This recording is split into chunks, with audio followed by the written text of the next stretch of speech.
ওম শান্তি। Good morning. আজ merry Christmas. সকলকে মেরি ক্রিসমাসের অনেক অনেক অভিনন্দন। খুব আনন্দে, খুব সুন্দর কাটুক এই বছরের শেষ সময়, আর নতুন বছর নিয়ে আসুক সবার জীবনে অনেক সুন্দর সুন্দর মুহূর্ত। শুভ হোক সকলের। তো আমাদের সান্টা ক্লজ হলেন ব্রহ্মা বাবা, আর ব্রহ্মা বাবার মাথায় লাল টুপি হলেন শিব বাবা। আমাদেরকে প্রত্যেক দিন ভোরবেলা এসে প্রত্যেক দিনই অনেক নতুন নতুন গিফট দেন। আমাদের জন্য প্রত্যেক দিনই মেরি ক্রিসমাস। আর আমাদের জন্য শুধু একদিনের জন্য নতুন বছর আসবে না, এক বছরের জন্য আসবে না, আমাদের জন্য 2500 বছর, 2500 বছরের জন্য নতুন বছর আসবে, নতুন যুগ আসবে। তাই প্রতিদিন এখন আমাদের সান্টা ক্লজ ব্রহ্মা বাবা মাধ্যমে শিব বাবা আমাদের রত্ন ভরে ভরে দিচ্ছেন, অমূল্য রত্ন ভরে ভরে দিচ্ছেন। আর এই অমূল্য রত্ন নিয়েই আমরা নতুন বছরে যাব, আর আমাদের সব সুন্দর হবে। তো শুরু করছি আজকের মধুর মহাবাক্য। ওম শান্তি। আজ 25শে ডিসেম্বর 2025, প্রাতমূর্লি ওম শান্তি। বাপদাদা মধুবন। বাপদাদা বলছেন, মিঠে মিঠে বচ্চে, তোমরা বহু সময় পরে পুনরায় বাবার সঙ্গে মিলিত হয়েছ। সেজন্য তোমরা হলে অনেক অনেক আদরের হারানিধি সন্তান। আজকের মূল্যের প্রশ্ন, নিজের স্থিতিকে একরস বানানোর সাধন কি? উত্তর, সর্বদা স্মরণে রেখো যে মুহূর্ত অতিবাহিত হয়ে গেছে তা ড্রামা। কল্প পূর্বেও এমনই হয়েছিল। এখন নিন্দা, স্তুতি, মান, অপমান সব কিছুই সামনে আসবে। সেজন্য নিজের স্থিতিকে একরস বানানোর জন্য অতীতের চিন্তা করো না। ওম শান্তি। আত্মারূপী বাচ্চাদেরকে আত্মাদের পিতা বোঝাচ্ছেন। আত্মিক পিতার নাম কি? শিব বাবা। তিনি সকল আত্মাদের পিতা। সকল আত্মিক বাচ্চাদের নাম কি? আত্মা। জীবের শরীর পৃথক পৃথক নাম হয়। তো জীবের শরীরের পৃথক নাম, প্রত্যেকের শরীর আছে, প্রত্যেকের আলাদা আলাদা নাম। আত্মার নাম একই থাকে, প্রত্যেকেরই আত্মার নাম আত্মা। প্রত্যেক শরীরের মধ্যে কে থাকে? আত্মা থাকে। প্রত্যেক আত্মার নাম আত্মাই। এও বাচ্চারা জানে যে সৎসঙ্গ তো অসংখ্য রয়েছে। এ হলো সত্যিকারের সত্যের সঙ্গ, যার মাধ্যমে সত্য পিতা রাজযোগ শিখিয়ে আমাদের সত্যযুগে নিয়ে যান। এমন আর কোনো সৎসঙ্গ বা পাঠশালা হতে পারে না। বাচ্চারা, তোমরা এও জানো, বাচ্চারা, সমগ্র সৃষ্টির চক্রই তোমাদের বুদ্ধিতে রয়েছে। তোমরা অর্থাৎ বাচ্চারাই হলে স্বদর্শন চক্রধারী। বাবা বসে থেকে বোঝান যে এই সৃষ্টি চক্র কিভাবে আবর্তিত হয়। কাউকে বোঝাতে হলে তাকে চক্রের সামনে দাঁড় করাও। এখন তোমরা এদিকে যাবে। বাবা জীব আত্মাদের বলেন, নিজেদের আত্মা মনে করো। এ কোনো নতুন কথা নয়। তোমরা জানো, প্রতি কল্পেই শুনেছে, এখন পুনরায় শুনছে। কোনো দেহধারী পিতা, টিচার, গুরু তোমাদের বুদ্ধিতে নেই। তোমরা জানো যে বিদেহী শিব বাবা আমাদের টিচার এবং গুরু। আর কোনো সৎসঙ্গে এমন কথা বলবে না। মধুবন তো একটাই। ওরা আবার এক মধুবনকে বৃন্দাবন দেখায়। ভক্তিমার্গে মানুষ এসব বসে বসে তৈরি করেছে। প্র্যাকটিক্যালে মধুবন তো এটাই। তোমাদের বুদ্ধিতে রয়েছে যে আমরা সত্যযুগ থেকে ত্রেতাযুগ থেকে পুনর্জন্ম নিতে নিতে এখন সঙ্গমে এসে দাঁড়িয়েছি পুরুষোত্তম হওয়ার জন্য। তো বাবা বলছেন যে যেটাকে বৃন্দাবন দেখানো হচ্ছে সেই বৃন্দাবনই হলো মধুবন। তো রাবণ মধুবন যাতে বাচ্চারা চিনতে না পারে সেজন্য ওটাকে ঘুরিয়ে বৃন্দাবনে নিয়ে গেছে, বৃন্দাবন দেখানো হয়েছে।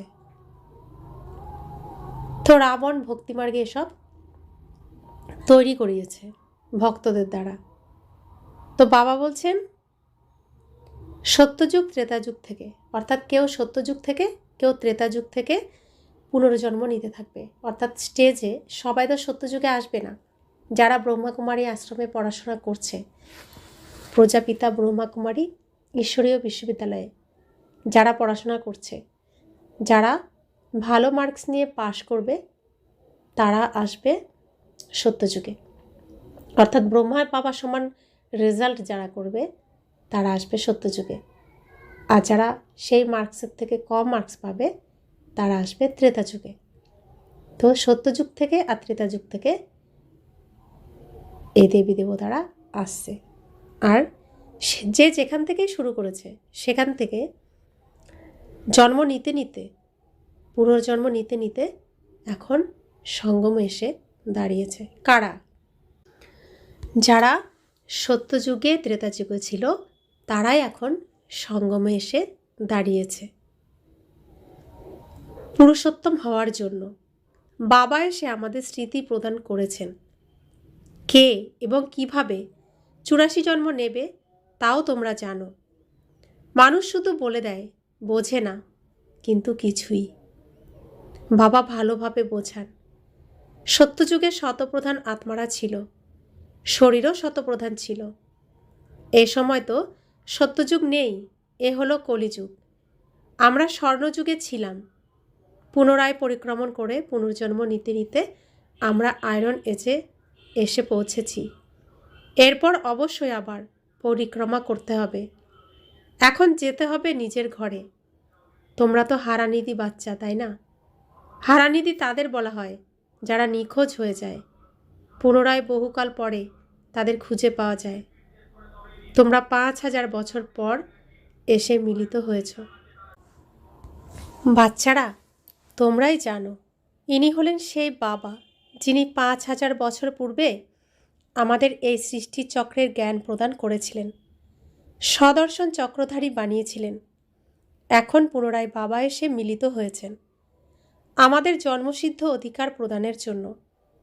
এখানে বাবা আমাদের রিয়েলাইজ করান। এর মধ্যে আত্মার 84 জন্মের উপলব্ধিও চলে আসে। এসব বাবা বসে বসে বোঝান। যেমনভাবে 5000 বছর পূর্বেও বুঝিয়েছিলাম মানুষকে দেবতা বা কাঙ্গালকে মুকুটধারী বানানোর জন্য। তোমরা জানো যে আমরা 84 বার পুনর্জন্ম নিয়েছি। যারা নেয়নি তারা এখানে শেখার জন্য আসবেও না। কেউ অল্প বুঝবে, নম্বরের অনুক্রম তো আছেই, তাই না? নিজের নিজের ঘর গৃহস্থে থাকতে হবে। সকলে এখানে এসে তো বসবে না। রিফ্রেশ হতে তারাই আসবে যারা অতি উচ্চপদ প্রাপ্ত করার অধিকারী হবে। স্বল্প পদাধিকারীরা অধিক পুরুষার্থ করবে না। এই জ্ঞান এমন যে এতটুকুও যদি কেউ পুরুষার্থ করে তাও তা ব্যর্থ হয়ে যাবে না, সাজা ভোগ করে চলে আসবে। ভালো পুরুষার্থ করলে সাজাও কম হয়। স্মরণের যাত্রা ব্যতীত বিকর্ম বিনাশ হবে না। প্রতি মুহূর্তে নিজেকে একথা স্মরণ করাও। যদি কোনো মানুষকে পাও তখন প্রথমে তাকে এটা বোঝাতে হবে নিজেকে আত্মা মনে করো। এই নাম তো পরে শরীরের জন্য পেয়েছ। কাউকে ডাকলে শরীরের নাম ধরে ডাকবে। এই সঙ্গমেই অসীম জগতের পিতা তার আত্মারূপী সন্তানদের ডাকেন। তোমরা বলবে আধ্যাত্মিক পিতা এসেছেন। বাবা বলবেন আমার আধ্যাত্মিক বাচ্চারা। প্রথমে আত্মা, পরে বাচ্চাদের নাম নেন আত্মারূপী বাচ্চারা। তোমরা জানো যে আত্মিক পিতা কি বোঝান।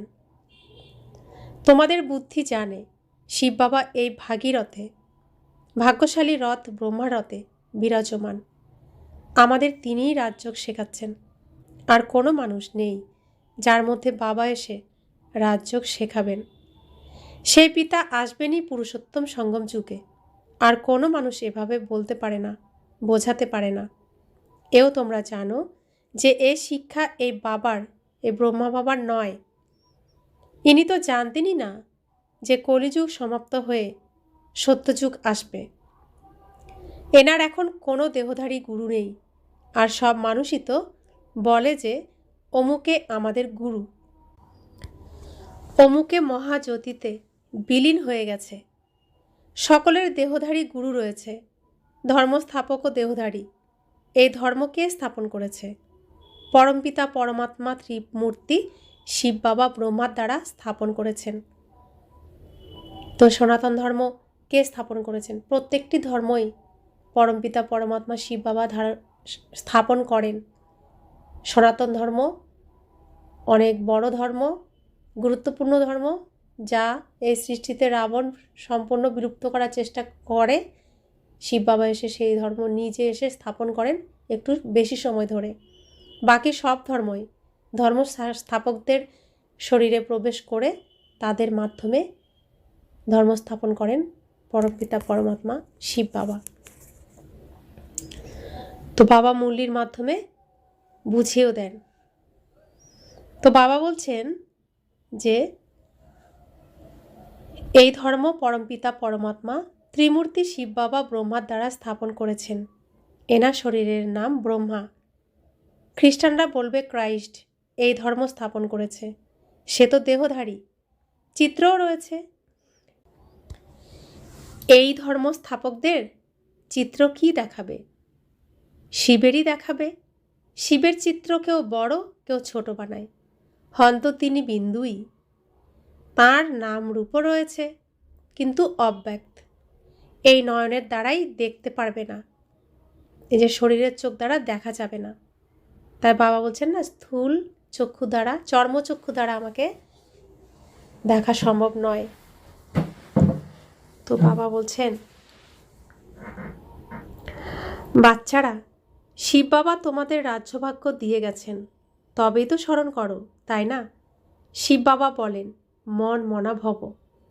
আমাকে অর্থাৎ একমাত্র বাবাকেই স্মরণ করো। কারো স্তুতি করা উচিত নয়। আত্মার বুদ্ধিতে যেন কোনো দেহ না আসে, এ হলো ভালোভাবে বোঝার মতন বিষয়। আমাদের শিব বাবা পড়ান, সারাদিন এটাই রিপিট করতে থাকো। শিব ভগবানুবাজ। সর্বপ্রথমে অল্প অর্থাৎ ঈশ্বরকেই বুঝতে হবে। এটাই পাকা না হলে, আর যদি বে অর্থাৎ বাদশাহীর কথা বলি, রাজত্বের কথা বলি, তাহলে তো কিছুই বুঝতে পারবে না, বুদ্ধিতে কিছুই বসবে না। কেউ বলে এ তো সঠিক কথা, কেউ বলে এটা বোঝার জন্য সময়ের প্রয়োজন, কেউ বলে বিচার বিবেচনা করব। অনেক ধরনের আসে। এ হলো নতুন কথা। তা আমরা যখন কাউকে বলি প্রজাপিতা ব্রহ্মাকুমারী ঈশ্বরীয় বিশ্ববিদ্যালয়ে আসুন, ভগবান পড়াচ্ছেন, নিজেদের ভাগ্য তৈরি করুন, প্রকৃত সুখ শান্তি প্রাপ্ত করুন। আপনি শরীরের মালিক আত্মা, আপনার পিতা পরমাত্মা, আর তিনি পরমধামে থাকেন, আমরা আত্মারাও পরমধামে থাকি। তখন বলবে যে এ তো সঠিক কথা। কেউ বলে বোঝার জন্য তো সময়ের প্রয়োজন, সময় তো নেই। কেউ বলে বিচার বিবেচনা করে দেখছি, ভাবনা চিন্তা করে দেখছি, আসবো। তো অনেক ধরনেরই আসে। এ নতুন কথা শোনে কেউ গ্রহণ করতে পারে, কেউ পারে না। পরমপিতা পরমাত্মা শিব আত্মাদের বসে পড়ান, বিচার চলতে থাকে কি করা যায় যাতে মানুষ এসব বুঝতে পারে। শিবই জ্ঞানের সাগর। আত্মাকে জ্ঞানের সাগর কিভাবে বলবে যার শরীরই নেই? তিনি জ্ঞানের সাগর, তাহলে অবশ্যই কখনো জ্ঞান শুনিয়েছেন, তবেই তো তাকে জ্ঞানের সাগর বলা হয়। এমনি এমনি কেন বলবে? কেউ কেউ অনেক পড়াশোনা করে, তখন বলা হয় ইনি তো অনেক বেদ শাস্ত্রাদি পড়েছেন, তাই এনাকে শাস্ত্রী বা বিদ্বান বলা হয়। বাবাকে জ্ঞানের সাগর, সর্বময় কর্তা বলা হয়। অবশ্যই তিনি এখানে এসেছিলেন, তারপর চলে গেছেন। প্রথমে জিজ্ঞাসা করা উচিত যে এখন কলিযুগ না সত্যযুগ, নতুন দুনিয়া নাকি পুরানো দুনিয়া? এইম অবজেক্ট তো তোমাদের সামনে উপস্থিত রয়েছে। এই লক্ষ্মীনারায়ণ ও যদি থাকতো তাহলে তাদের রাজ্য হতো। এই পুরানো দুনিয়া, এই কাঙ্গালত্ব কখনোই আসতো না। এখন কেবল তাদের চিত্রই রয়েছে। তো এখন কোনো দেবী দেবতা নেই, প্রত্যেক দেবী দেবতার চিত্র রয়েছে। লক্ষ্মীনারায়ণও এখন নেই, তাদের চিত্র রয়েছে। মন্দিরে মডেল দেখানো হয়, না হলে ওখানে তাদের মহল বাগিচাতি কত বড় হয়। তারা কি শুধু মন্দিরেই থাকবে? না, তা থাকবে না। সত্যযুগে কি কেউ মন্দিরে গিয়ে বসে থাকবে? প্রত্যেকটি ঘরেই মন্দির, আর প্রত্যেকটি ঘরেই দেবী দেবতা থাকে। আর কত বড় বড় মহল মন্দিরের মতো। তো বাবা বলছেন সেখানে বাগান, বাগিচা, মহল সব কিছু বড় বড়। তো বাবা বলছেন প্রেসিডেন্টের বাড়ি কত বিশাল আকৃতির হয়, দেবী দেবতারা তো বড় বড় প্রাসাদে থাকবে। এখনকার যে প্রেসিডেন্ট, তাদের বাড়িও তো কত বড় অন্যান্যদের থেকে। তাহলে দেবী দেবতা যারা, তাদের বাড়ি আরও কত বড় হবে, বাবা বোঝানোর জন্য বলছেন। সেখানে অনেক জায়গা, ওখানে ভয় ভীতি ইত্যাদির কোনো কথাই নেই। সদাই ফুলের মেলা, অর্থাৎ ফুল ফুটতেই থাকে, কাঁটা থাকেই না। ওটা হলো বাগিচা। ওখানে কাঠ ইত্যাদি জ্বালানো হবে না। কাঠ জ্বললে ধোঁয়া হয়, তাতে দুঃখের অর্থাৎ অস্বস্তির অনুভূতি হয়। ওখানে আমরা অতি ছোট জায়গায় বসবাস করি, পরে সেই স্থান বৃদ্ধিপ্রাপ্ত হতে থাকে। অনেক সুন্দর সুন্দর বাগান থাকবে, সুগন্ধ আসতে থাকবে, জঙ্গল হবেই না।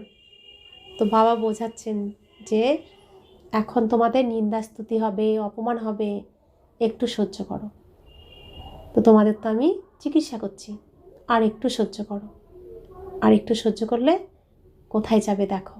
তো আমাদেরকে সত্যযুগকে দেখাচ্ছেন যে এখানে তোমরা যাবে একটুখানি সহ্য করলেই। তো সেখানে সব কিছু সুন্দর সুন্দর পাবো। সেখানে দুঃখ দেওয়ার মতো কোনো জিনিস থাকবে না। সেখানে রান্নাবান্না সব সোলারে হবে, সূর্যের শক্তির দ্বারা, সূর্যের কিরণ দ্বারা। তো সেখানে ধোঁয়া এসব কিছুই হবে না। তো বাবা বলছেন সেখানে সুন্দর সুন্দর বাগান থাকবে, সুগন্ধ আসতে থাকবে, জঙ্গল হবেই না। যদিও দেখতে পাবে না, কিন্তু এখন তা অনুভব করবে। ধ্যানে তোমরা অনেক বড় বড় প্রাসাদাদি দেখে আসো, সেসব এখানে তৈরি করতে পারবে না। সাক্ষাৎকার হয়ে আবার তা হারিয়ে যাবে। সাক্ষাৎকার তো হয়েছে, তাই না? রাজা, যুবরাজ, যুবরানী থাকবে। স্বর্গ অতি রমণীয় হবে। যেমন এখানে মহীশূর ইত্যাদি রমণীয়, তেমনই ওখানে অতি মনোরম বাতাস বইতে থাকে, জলের ঝর্ণা বইতে থাকে। আত্মা মনে করে আমরা ভালো ভালো জিনিস নির্মাণ করব। আত্মা তো স্বর্গকে স্মরণ করে, তাই না? বাচ্চারা, তোমরা রিয়েলাইজ করো কি কি হবে, কোথায় আমরা ছিলাম। তোমরা এখন এই দৃশ্যকে দেখো, কোথায় আমরা ছিলাম, সেখানে আমরা কেমন ছিলাম, ঘর কেমন ছিল, বাগান কেমন ছিল, মহল, সুগন্ধি ফুল, সব তুমি এখন দেখো আমরা কোথায় ছিলাম। এই সময় এসব স্মৃতিতে থাকে। চিত্র দেখো, তোমরা কত সৌভাগ্যশালী ছিলে। ওখানে দুঃখের কোনো কথাই থাকবে না। আমরা তো স্বর্গে ছিলাম, পরে নিচে নেমেছি। এখন পুনরায় স্বর্গে যেতে হবে। কিভাবে যাবে? দড়ি পেতে ঝুলে ঝুলে যাবে কি? আত্মারূপী আমরা তো শান্তিধামের বাসিন্দা। আমরা প্রত্যেক আত্মা শান্তিধামের বাসিন্দা। বাবা তোমাদের মনে করিয়েছেন যে এখন তোমরা পুনরায় দেবতায় পরিণত হচ্ছ, আর অন্যদেরকেও তৈরি করছো। ঘরে বসেও কতজন সাক্ষাৎকার করে, ঘরে বসেও কতজন সাক্ষাৎকার করে নেয়। সংসার জালে আবদ্ধ মাতারা, বান্ধেলিরা কখনো সাক্ষাৎকার করেছে নাকি? না, করেনি। কিভাবে আত্মা উচ্ছ্বসিত হয়ে ওঠে। নিজের ঘরে যাওয়ার সময় নিকটে এলে আত্মার খুশি হতে থাকে। তারা বোঝে যে বাবা আমাদের জ্ঞান শৃঙ্গার করতে এসেছেন। শেষে একদিন সংবাদপত্রেও বেরোবে। এখন তো নিন্দা, স্তুতি, মান, অপমান সব সামনে আসবে। তারা জানে যে কল্প পূর্বেও এরকম হয়েছিল। যে মুহূর্ত অতিবাহিত হয়ে গেছে তার চিন্তন করা উচিত নয়। কল্প পূর্বেও সংবাদপত্রে এমনভাবে পড়েছিলে। পুনরায় পুরুষার্থ করতে হয়। গোলমাল যা হওয়ার ছিল তা তো হয়েই গেছে। বাবা বলছেন গোলমাল যা হওয়ার ছিল তা তো হয়েই গেছে। নাম তো হয়ে গেছে, তাই না? তো ব্রহ্মা বাবা সাকারে থাকতে এই ব্রহ্মাকুমারী আশ্রমের কত বিরোধিতা হয়েছিল। তো গোলমাল যা হওয়ার তখন বড় বড় গোলমাল সব ব্রহ্মা বাবার উপর দিয়েই ঘটে গেছে। তো বাবা বলছেন পুনরায় তোমরা রেসপন্স করো। কেউ পড়ে, কেউ পড়ে না, অবসর পায় না, অন্যান্য কাজ করতে লেগে পড়ে। এখন তোমাদের বুদ্ধিতে রয়েছে যে এ হলো অসীম জগতের বড় ড্রামা। টিকটিক করে চলতে থাকে, চক্র আবর্তিত হতে থাকে। 1 সেকেন্ডে যা অতিবাহিত হয়ে যায় তা পুনরায় 5000 বছর পর রিপিট হয়। যা হয়ে গেছে তা 1 সেকেন্ড পর স্মরণে আসে। এমন ভুল হয়ে গেছে ড্রামায় নির্ধারিত রয়েছে। কল্প পূর্বেও এমনই ভুল হয়েছিল যা অতীত হয়ে গেছে। এখন পুনরায় ভবিষ্যতে আর করবে না। পুরুষার্থ করতে থাকো।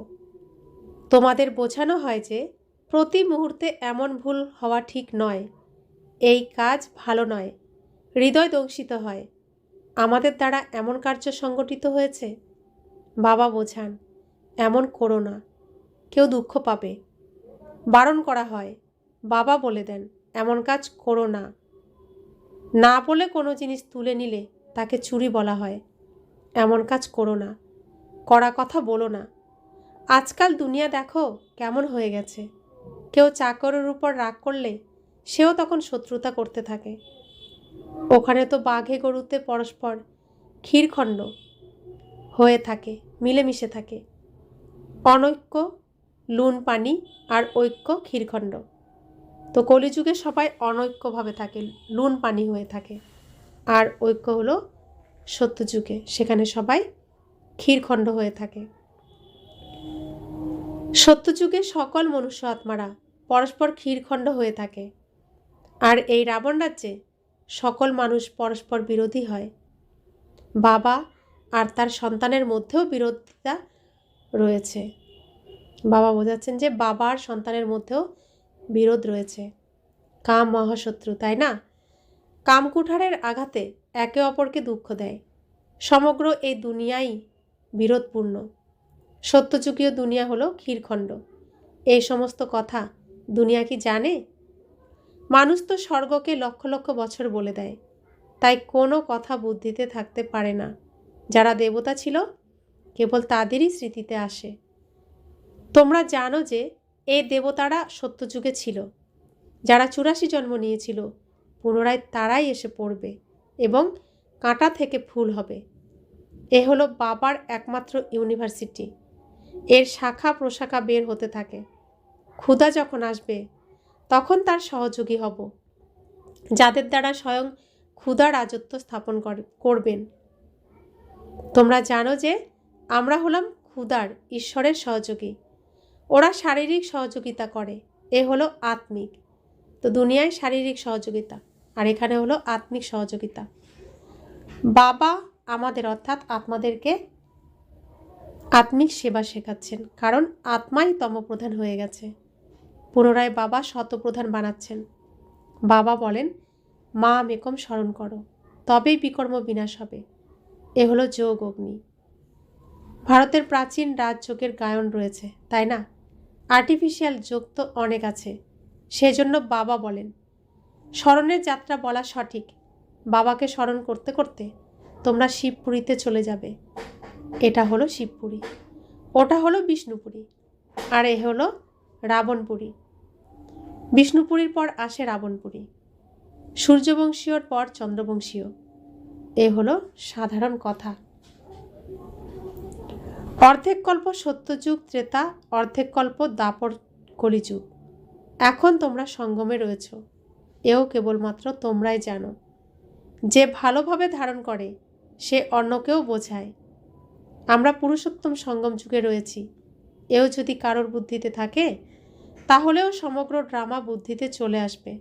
কিন্তু কলিযুগীয় দেহের আত্মীয় পরিজনেরা স্মরণে আসতে থাকে। বাবা বলেন, তোমাদের স্মরণ করতে হবে অদ্বিতীয় পিতাকেই, সকলের সদ্গতিদাতা, রাজ্য শিক্ষা প্রদানকারী একজনই।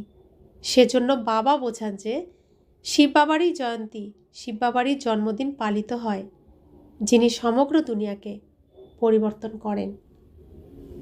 তোমরা ব্রাহ্মণরাই জানো যে এখন আমরা পুরুষোত্তম সঙ্গম যুগে রয়েছি। যে ব্রাহ্মণ তারই রচয়িতা আর রচনার জ্ঞান বুদ্ধিতে থাকে। যে প্রকৃত ব্রাহ্মণ, ব্রহ্মাকুমার ব্রহ্মাকুমারী ব্রহ্মচারী, তার বুদ্ধিতেই রচয়িতা আর রচনার জ্ঞান থাকে।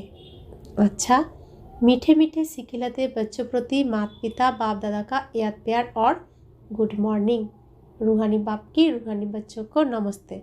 हम रूहानी बच्चों की रूहानी माता पिता बाप दादा को याद प्यार, गुड मॉर्निंग और नमस्ते नमस्ते नमस्ते। शुक्रिया बाबा, शुक्रिया बाबा, शुक्रिया। धारणार जन्य मुख्य सार। प्रथम धारणा, एमन कोनो कर्म करो ना যার ফলে কারো দুঃখ হয়। কড়া কথা বলা উচিত নয়। অনেক অনেক ক্ষীরখণ্ড হয়ে চলতে হবে, মিলেমিশে চলতে হবে। দ্বিতীয় ধারণা, কোনো দেহধারীর প্রশংসা করা উচিত নয়। বুদ্ধিতে যেন থাকে যে আমাদের শিব বাবা পড়াচ্ছেন, সেই একেরই মহিমা করা উচিত। আধ্যাত্মিক সহযোগী হতে হবে। তো বাবা বলছেন যে এখন মিষ্টি হয়ে থাকতে হবে, বাবার শ্রীমতো থাকতে হবে, মিলেমিশে ক্ষীরখণ্ড হয়ে থাকতে হবে বাবার বাচ্চাদের। রাবণ বাবার বাচ্চাদের মধ্যে এখন বিচ্ছেদ ঘটানোর চেষ্টা করবে, আর বাচ্চাদের মিলেমিশেই চলতে হবে, থাকতে হবে, এক পরিবার হয়ে থাকতে হবে। আর বলছেন কোনো দেহধারীর প্রশংসা বা কোনো দেহধারীর মন রক্ষার জন্য এমন কোনো কাজ করবে না। সবসময় ভাববে পড়াচ্ছেন শিব বাবা, যার মুখের দ্বারা উচ্চারিত হচ্ছে তিনি পড়াচ্ছেন না, পড়াচ্ছেন কে? শিব বাবা। তাই আত্মার সহযোগী হতে হবে, পরম পিতা পরম আত্মা শিব বাবার সহযোগী হতে হবে। এমন মনে করো না যে যিনি পড়াচ্ছেন, যিনি চালাচ্ছেন তার সহযোগী হয়েছি। সহযোগিতা কার করছি? পরম পিতা পরমাত্মা শিব বাবার। বরদান, শুদ্ধ সংকল্পের ব্রতের দ্বারা, দৃঢ়তার দ্বারা বৃত্তির পরিবর্তনকারী হৃদয় সিংহাসনাসীন ভব।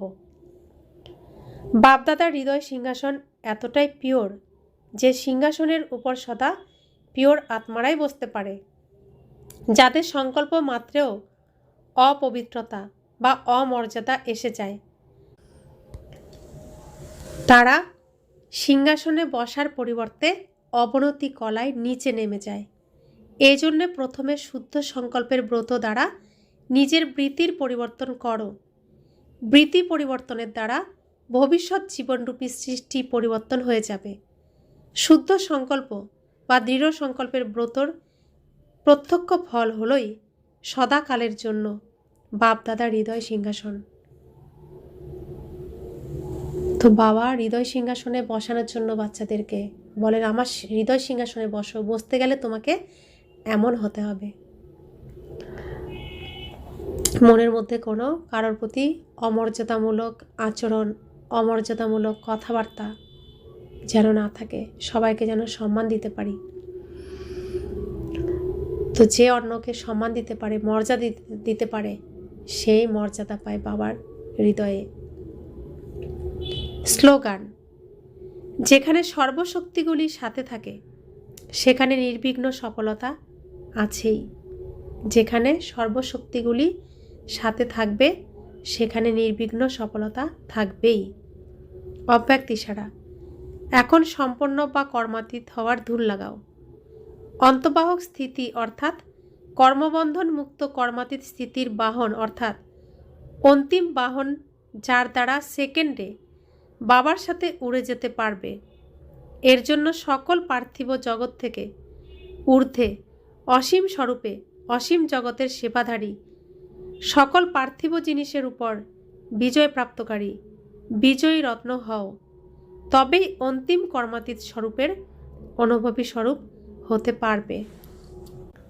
তো বাবা বলছেন যে তুমি কর্মের অতীত হও। তোমার বাহন কি? তুমি কার দ্বারা উড়ে যেতে পারবে? তা আমি সূক্ষ্ম শরীর ফরিস্তা আত্মা, এই অন্তবাহক শরীর দ্বারাই আমি উড়ে যেতে পারবো।